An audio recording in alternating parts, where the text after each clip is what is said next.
네, 미중 정상이 1년여 만에 미국 샌프란시스코에서 만나서 4시간이 넘게 미중 정상회담을 진행했습니다. 양국의 외교, 국방, 경제부처 장관들이 동석한 만큼 의제도 다양했습니다. 이 미중 정상회담을 끝낸 시진핑 국가주석은 잠시 후에 미국 기업인들과 만찬에 참석해서 중국 경제를 위한 다양한 논의를 할 예정으로 지금 밝혀지고 있습니다. 관련 내용들 오늘 김재천 서강대 국제대학원 교수와 이야기 나눠보도록 하죠. 교수님 어서 오십시오. 네, 안녕하십니까? 네, 안녕하십니까? 지난해 11월 인도네시아 발리에서 G20 이후에 미중 정상이 딱 1년 만에 만났습니다. 맞습니다. 4시간 정도 이야기를 했다고 하고 일단 이번 미중 정상회담 이렇게 만나게 된 이 의미에 대해서 먼저 얘기를 좀 해주시죠. 일단 미국과 중국 양국 모두 상황이 그렇게 좀 녹록지 않다라는 점에 좀 주목을 해야 되지 않을까 싶습니다. 미국 같은 경우에는 지금 대외적으로 두 개의 전쟁에 관여하고 있어요. 물론 미국이 파병해서 직접 전쟁을 치르고는 있지 않지만 미국이 상당히 깊숙이 관여하고 있는 것은 분명합니다. 그 두 개의 전쟁이라는 것이 우크라이나 전쟁과 이스라엘 하마스 전쟁인데 우크라이나 전쟁 같은 경우에는 미국이 전폭적으로 지원을 하고 있음에도 불구하고 전황이 나아질 기미는 없어 보이고 장기전으로 돌입하고 있는 상황입니다. 이스라엘 하마스 전쟁 같은 경우에도 미국 입장에서는 조금 이스라엘이 좀 적당히 해줬으면 좋을 텐데 지금 그러지 않고 있고 확전의 기미가 보이고 있고 국내적으로는 인플레이션 때문에 경제적인 상황에 대해서 국민들이 그렇게 만족스러워하지 않은 상황이고 그런데 이제 내년이 대선이라는 것이죠. 중국 같은 경우에도 지금 경기 침체가 장기적으로 지금 치닫고 있는 것이 아닌가. 경기 침체가 상당히 오래되고 있는 상황에서 뭔가 양국이 상황을 전략 경쟁 돌입한 것은 분명하지만 경쟁을 관리해야 된다라는 데 있어서는 인식을 분명히 같이 하고 있는 것 같고요.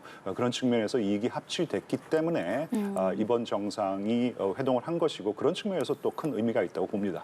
이게 미국과 중국이 나라에 대한 어떤 이익뿐만 아니라 이 바이든 대통령 그리고 시진핑 주석이 각각 개인에겐 또 어떤 의미가 좀 있을 것 같으세요?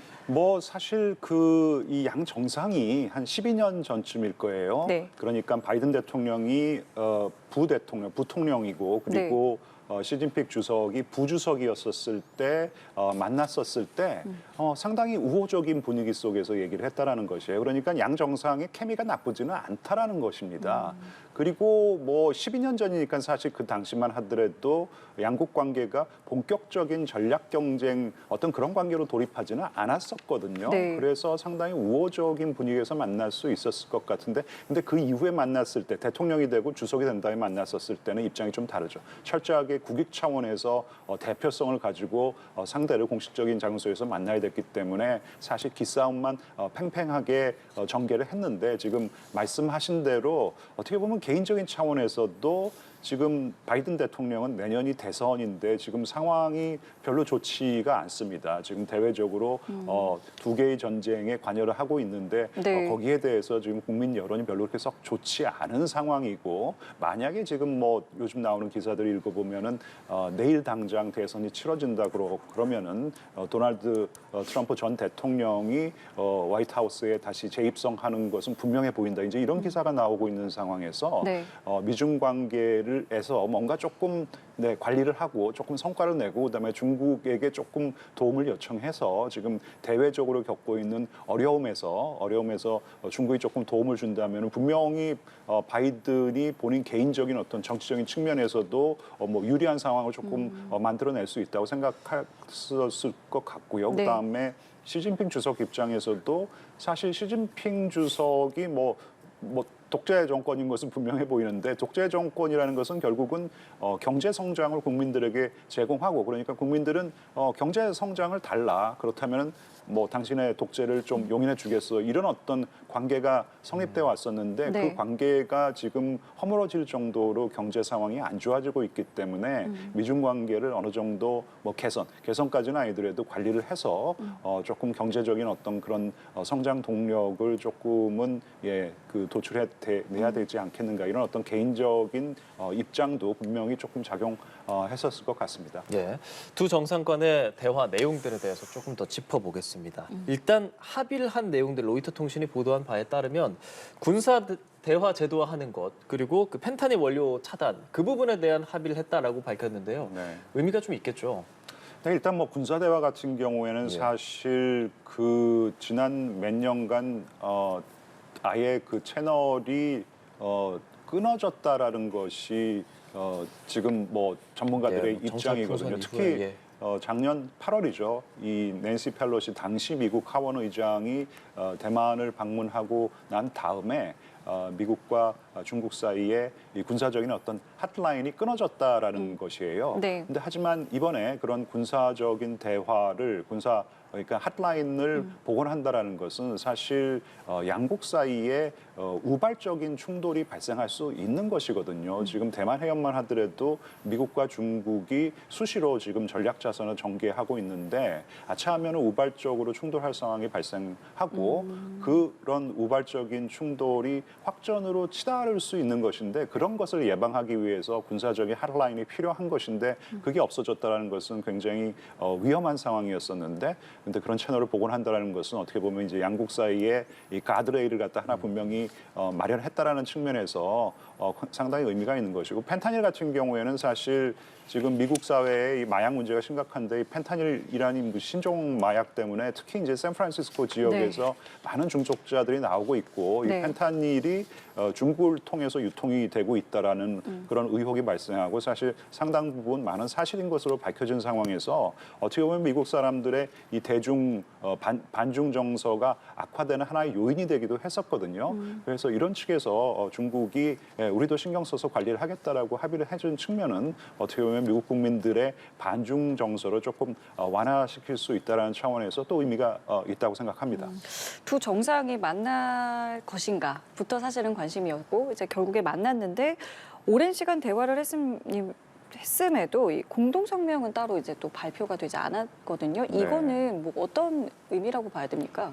일단 시진핑 주석은 그러니까 이 정상회담 이후에 네. 프레스 앞에 서서 기자회견하고 하는 것은 사실 상당히 서구적인 좀 발상이죠. 예. 그래서 시진핑 주석은 이런 프레스 앞에 서서 기자회견하고 한 적을 저는 본 적이 없습니다. 그리고 미중 회담, 정상회담을 하고 난 다음에 최근에 무슨 정상 선언문이 나오고 그런 적도 없었던 것 같아요.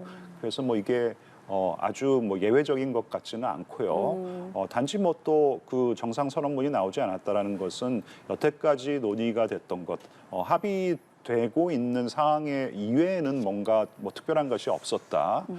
하지만 또 그 논제 외에도 상당히 깊숙하고 솔직한 대화가 이루어졌는데 단지 합의에만 이루어지지 않았지만은 뭔가 상당히 깊숙한 논의는 전개가 되고 하지만 그런 깊숙한 논의는 정상선언문에 옮기기에는 조금 예민한 어떤 그런 주제였을 수 있으니까 네. 선언문이 도출되지 않았다 뭐 이렇게 추정해 볼 수는 있을 것 같습니다. 그러니까 선언문이 꼭 없다고 해서 뭔가가 좋은 대화가 오고 가지 않았다 이렇게 볼 필요는 또 없는 거군요. 뭐 저는 그렇게 생각합니다. 대만 문제 같은 경우에도 깊숙이 논의가 됐을 수 있고 예를 들어 가지고 시진핑 주석이 미국이 네. 대만의 독립을 지지하지 않는다. 이거 공개적으로 좀 얘기를 해달라. 뭐 이렇게 요청을 했을 수가 있는데 네. 미국 입장에서는 사실 대만의 독립을 원하지는 않고 있거든요. 미국의 입장이라는 것은 현상 유지이기 때문에 대만의 독립을 지지하고 있지도 않습니다. 하지만 네. 이것을 공개적으로 얘기하기는 어려워요. 그러니까 이제 바이든 대통령이 시진핑 주석에게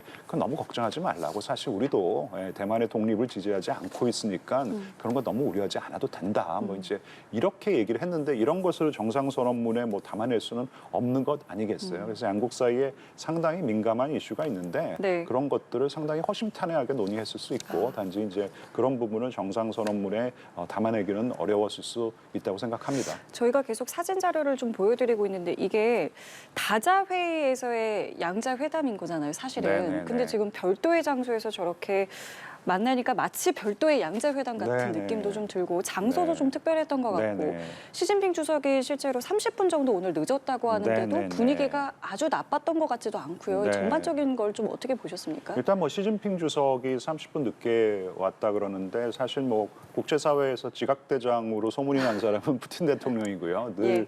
늦게 와서 뭔가 조금 기선을 제압하려는 모습을 보였는데 사실 그에 비해서 시진핑 주석은 상당히 예의 바른 모습을 보였기 때문에 이번에 30분 늦게 도착한 것이 의도됐던 것이었는지는 잘 모르겠습니다. 근데 하지만 일단 호스트 국가의 정상 그러니까 바이든 대통령이 먼저 와서 조금 늦게 오는 중국 이 시 주석을 영접하는 모습이 저는 그렇게 나쁘게 보이지는 않았습니다. 예, 그리고 양국 모두 사실 이 아펙 정상회담이라는 다자 정상회담의 이 장을 빌려서 정상회담을 하는 것이지만 별도의 정상회담을 하는 모양을 예. 조금 보여주고 싶었을 것이에요. 특히 중국 같은 입장에서는 정말 어려운 시 주석이 어려운 발걸음을 하기로 결정을 한 것인데 이 아펙 다자 정상회담에 좀 묻어서 정상회담을 하는 모습, 사이드레인에서 하는 모습을 보여주고 싶지는 않았을 거예요. 예, 아펙 정상회담에서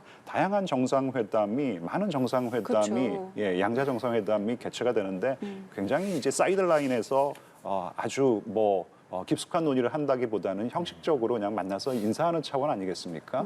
그래서 이 아펙 정상회담 중간에 하는 것보다는 또 전에 해서 뭔가 더 조금 빛이 나는 것이죠. 그죠? 아펙 회담 중간에 했다 그러면은 아펙 회담에 이제 묻어가는 모습을 보일 텐데 그래서 이 중국이 그런 이 어떤 회담 장소를 먼저 이런 식으로 회담을 하자라고 요청을 했을 수 있고 미국 입장에서도 사실 이 파일롤리라는 장소가 상당히 한적한 그런 좀 개인 휴양지예요. 예. 이런 데서 하기를 원했을 수가 있습니다. 왜냐하면 1986년에 당시에 로널드 레이건 대통령과 그다음에 미하일 고르바초프 소련 서기장이 만나서 냉전의 종식을 논의하고 양국 관계의 재정립을 논의를 했었을 때 그때 회담 장소를 어디로 선택했는지 아세요?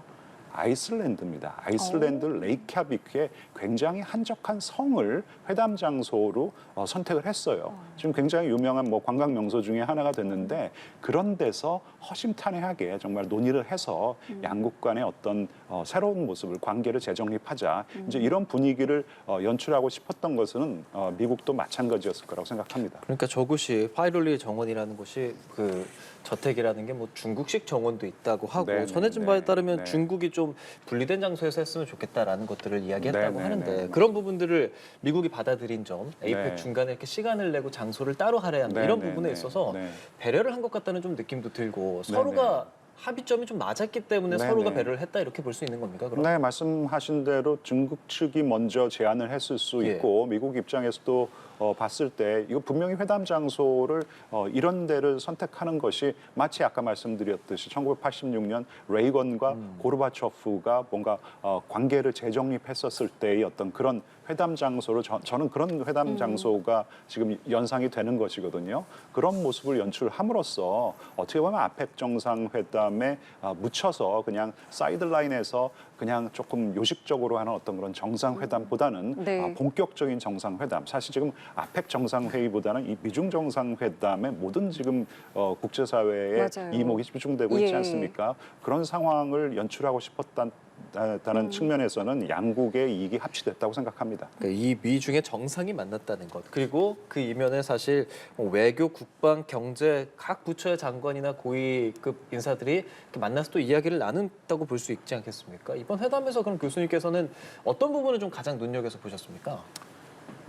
아까 말씀드린 거 반복하는 것 같은데 이제 군사 대화를 복원했다라는 거 사실 이런 군사 대화를 복원하고 그다음에 양국 사이에 관계를 재정립하고 좀 관리하자라는 얘기는 사실 작년 초부터 얘기가 많이 나왔어요. 양국 관계가 걷잡을 수 없을 정도로 안 좋아져서 일단 미국 측에서 작년 초부터 사실 고위 관리를 파견하기 시작했었거든요. 근데 돌발 변수가 발생했던 것이죠. 말씀드렸듯이 작년 8월에 이 낸시 펠로시 당시 하원 의장이 바이든 행정부가 좀 안 갔으면 좋겠다라고 얘기를 했는데도 굳이 갔어요. 네. 그러고 나서 군사 대화가 끊어지고 그러고 나서도 이제 미국 측에서는 계속해서 중국에게 우리 관계를 좀 재정립하자라는 메시지를 보내고 그다음에 고위 관료를 보내기 시작했는데 또 금년 초죠. 2월인가 또 돌발 변수가 발생했습니다. 네. 그게 이제 중국의 풍선 정찰기가 미국 네. 땅으로 넘어와서 또 미국이 또 그걸 갖다가 격추를 하지 않았습니까? 그러고 난 다음에 이제 뭐 또 관계가 굉장히 안 좋아지고 당시에 이제 토니 블링컨 외교장관, 국무장관이 방중하기로 됐었는데 그 방중을 취소하고 상당히 관계가 안 좋아졌다가 이제 미국 측에서 그러면 안 되겠다라고 생각을 해서 뭐 또 고위 관료를 많이 보냅니다. 뭐 블링컨 장관뿐만 아니라 지나 로몬도 상무장관, 제니 옐렌 재무장관 또 CIA 국장 윌리엄 번스까지 보내지 않았습니까? 그래서 상당히 미국 측에서 먼저 공을 많이 들였고요. 그 다음에 이제 어렵사리 사실 시진핑 주석은 미국으로 올까 말까 굉장히 망설였던 것 예. 같은데요. 예, 그런 결정을 도출해냈고 그 다음에 이제 이런 회담을 개최를 했다라는 것은 모두 다 압니다. 양국 관계가 본격적인 전략 경쟁 관계에 돌입했다는 건 알지만 하지만 경쟁을 하더라도 관리를 하면서 하자라는 어떤 그런 인식을 지금 공유하게 하고 있고 그런 인식이 공유를 했기 때문에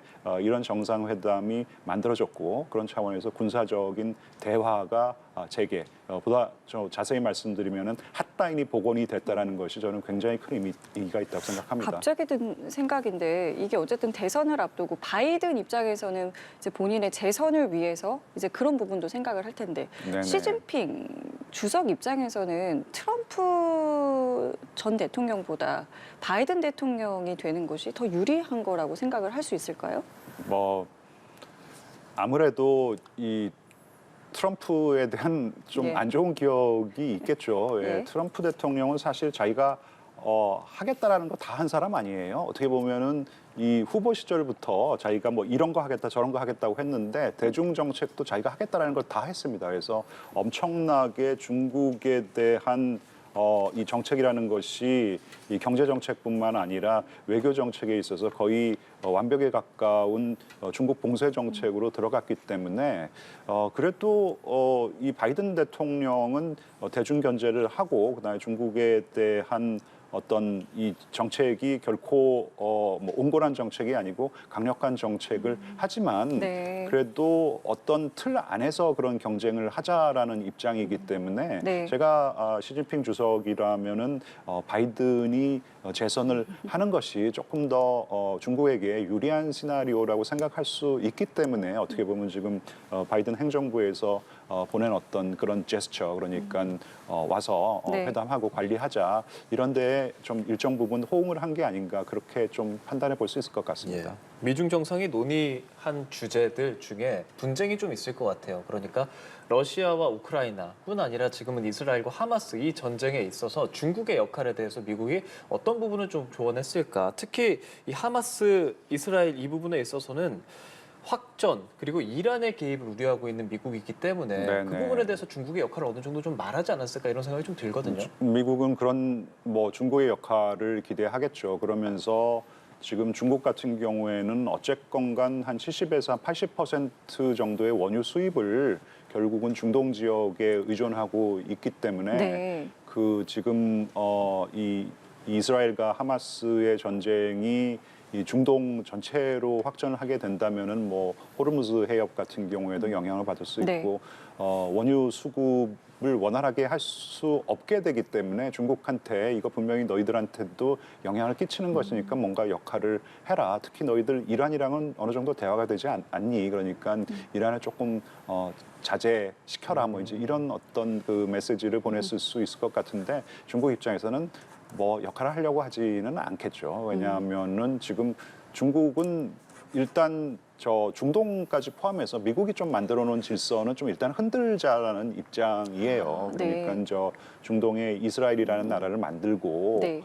그리고 지금 이스라엘과 아랍 사이에 저런 갈등을 조장하는 어떤 그런 질서를 만들어 놓고 지금 뭐 미국이 관리하겠다라는 것인데 그게 안 된다라는 것이 지금 명확해 보이고 근데 사실 어떻게 보면 중국 입장에서는 속으로 조금 고소하겠죠. 예. 그런 상황이기 때문에 뭔가 적극적인 중재 역할을 저는 하지는 않을 거라고 생각합니다. 지금 중국이 뭐 훈수는 두고 있어요. 근데 잘 들어보면은요, 이스라엘에게 결코 예. 좋은 얘기를 하지 않습니다. 결국은 팔레스타인들이 상당히 억울한 상황에 처해 있기 때문에 이거 투 스테이트 솔루션이라는 거, 그러니까 팔레스타인에게 하나의 독립된 국가를 주겠다고 합의를 했는데 왜 그거 안 하냐라는 것이거든요. 그거 빨리 해줘라. 그러면은 상당 부분 많은 갈등이 해결이 될 텐데 이렇게 그렇게 얘기를 갖다 하는 걸 들어보면은 사실 중국이 내놓는 어떤 해법이라는 것은 지금 미국이 바라고 있는 어떤 중국의 역할과는 상당히 차이가 난다고 생각합니다. 그렇군요. 시진핑 중국 국가 주석이 사실 경제에 대해서 많이 좀 신경을 쓰고 있지 않겠습니까? 네. 지금도 시 주석이 주재하는 기업인 만찬이 이제 샌프란시스코에서 열리게 되는데 과연 시 주석이 얼마만큼의 성과를 올릴 수 있을까? 교수님 생각 어떻습니까? 그러니까 뭐 가시적인 성과를 올리기보다는요.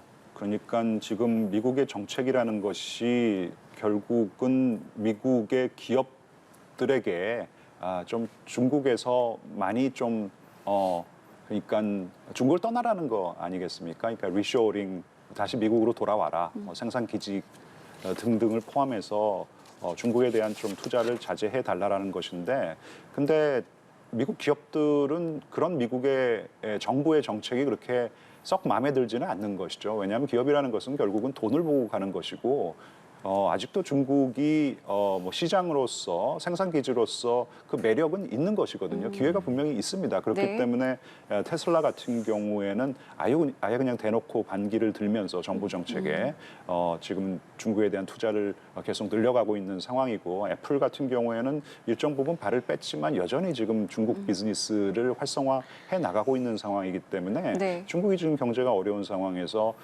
뭐 사실 이 주석이 이 바이든 대통령 만나기 전에 이런 기업 총수들 그러니까 기업의 대표들과 만나서 그러니까 적극적으로 투자를 해달라는 것이죠. 중국은 여전히 기회의 땅이고 그다음에 너희들의 어떤 정부 정책이 어땠든 간에 너희들에게 상당히 매력적인 시장이 될 수 있고 생산 기지가 될 수 있기 때문에 지속적인 투자를 해달라는 것이고 이것은 뭐 어떤 당장 가시적인 성과를 위해서라기보다는 장기적인 관점에서 이 중국이 시 주석이 미국의 경영자들, CEO들에게 보내는 어떤 메시지, 발신하는 메시지라고 생각합니다. 예, 그럼 끝으로 이번 어쨌든 이 정상회의를 계기로 우리나라 대통령 윤 대통령과 시진핑 주석이 만날 가능성이 있지 않을까 이제 이런 관측들도 네. 좀 나오는데 좀 어떻게 성사 가능성 좀 어떻게 보시고 만난다면 또 어떤 메시지가 서로 좀 오갈 수 있을까요? 네, 성사 가능성 쪽에 더 무게가 실리고 있는 것 같고요.